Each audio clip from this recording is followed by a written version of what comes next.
Coffee that you wouldn't approve of, no doubt. Shut up. Definitely not Single Origin. No, definitely not. So we're out at Ash's place. Yeah. We're going for a bit of a spin to get some stuff from the can for the next little while. So yep. They're out there, and normally neither of us would ride. No. But we're going to keep it real, and we're just going to get out there and have a go. And if Bart wasn't here, I'd be up at gym. Yeah, it's literally raining. Like, it's going to rain all day. I've always been told when I come back from a cycle and I'm looking filthy, it makes me look like a man. It's going to be an interesting day. I'm just looking forward to the first coffee shop, to be honest. Yeah, that's not far away either. Cultural differences in Australia over that, with men just want to hide away from their emotions and hide away from mental health. Doing that is purely around the fact that, you know, it's really hard for dudes to put up their hands. It is.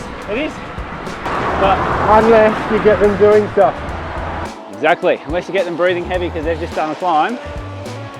But, you know, it's good to reach out to your mates, but if your mates don't have the skills to really help you, well, you're just in an echo chamber then.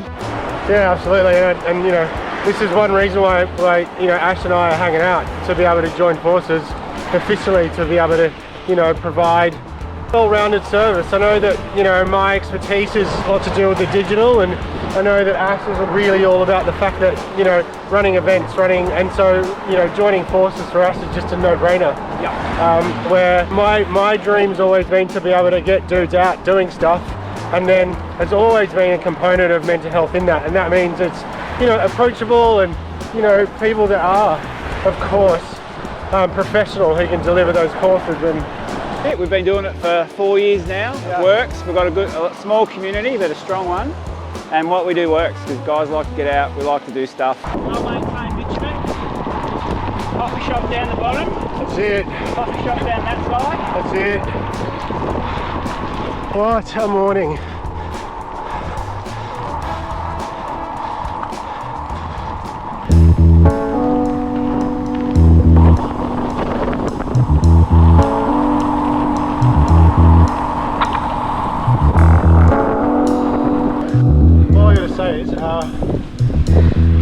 When it comes to cycling, there is something about cycling. There is the getting out, mostly gents getting out, and it's quite competitive when you get good.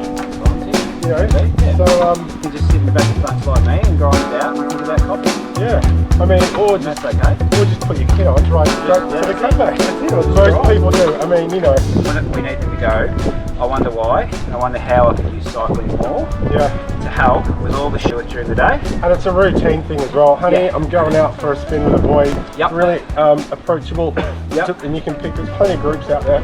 And I know that what we're doing as well is dialing up the virtual, so if it does rain and you feel it a little bit off, you can jump on the bike for half an hour. I know I started Barty for the purpose of getting myself out there, and obviously thinking about my mental health from a science perspective, a data perspective, and you know, advocating for me doesn't just mean, you know, because I'm doing it, you've got to do it. Like, join a group, join one event, come to a proper event where you actually can experience how much work goes behind the scenes to get things across really simply. And, you know, so, yeah, we're not doing it for fun, but we're also doing it because that's what I want to do, and leave behind a bit of a thing that I actually changed the life. 7 in 9 suicides at the moment in men, and the biggest category is our age, so 45 to 54.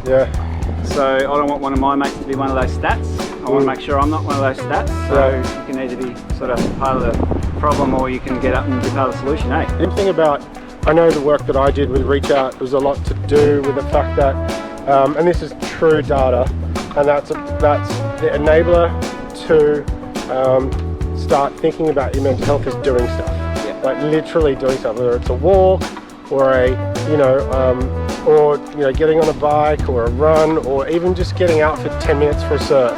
That starts your mental health, you know, process. And I feel a bit preachy here, but it's not. It's literally, when it comes to dudes, get them doing stuff. It's easy to get them to do a little bit more of that more often.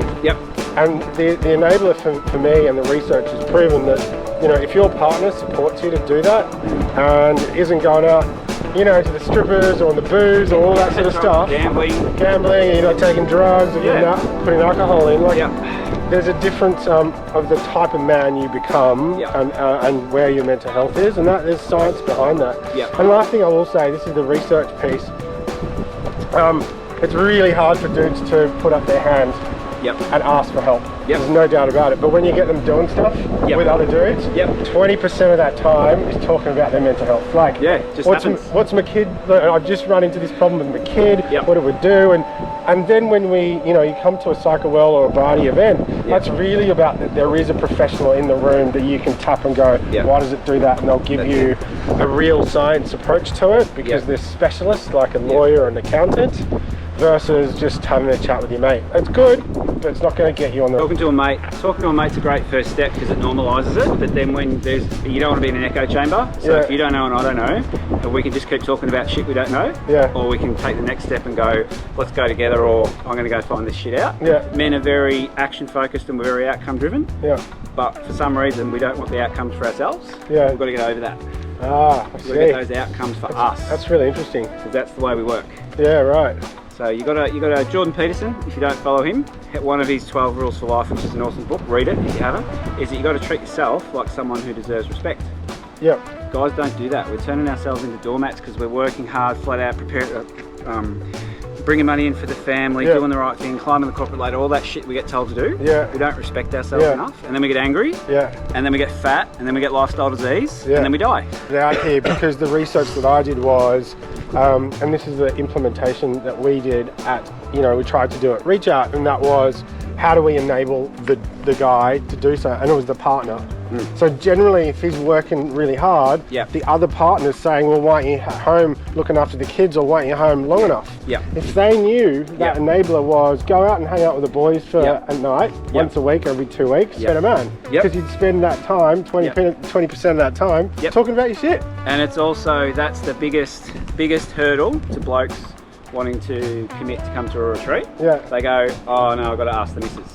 But the reality is, most of them don't ask the missus. It's a good excuse. Because when they ask the missus, we've never had anyone say she said no. They always say, yep, you've been an asshole lately, I don't know what's going on, we've lost connection, it's all fucked, go. The kicker then, and the third bonus, is that it's pretty well known that unaddressed trauma in your family and in your life, if you don't deal with it, you pass it through the generations. So if you've got kids and you've got your own shit that you're not addressing, and then you're battling that with your partner, the kids see it, and then they just model that. They assume that that's natural behaviour. So if you want your kids to not do what you did, you have to change what you do. There's a whole bunch of people watching us on a day-to-day basis, but they're like, oh shit, we won't be able to keep up.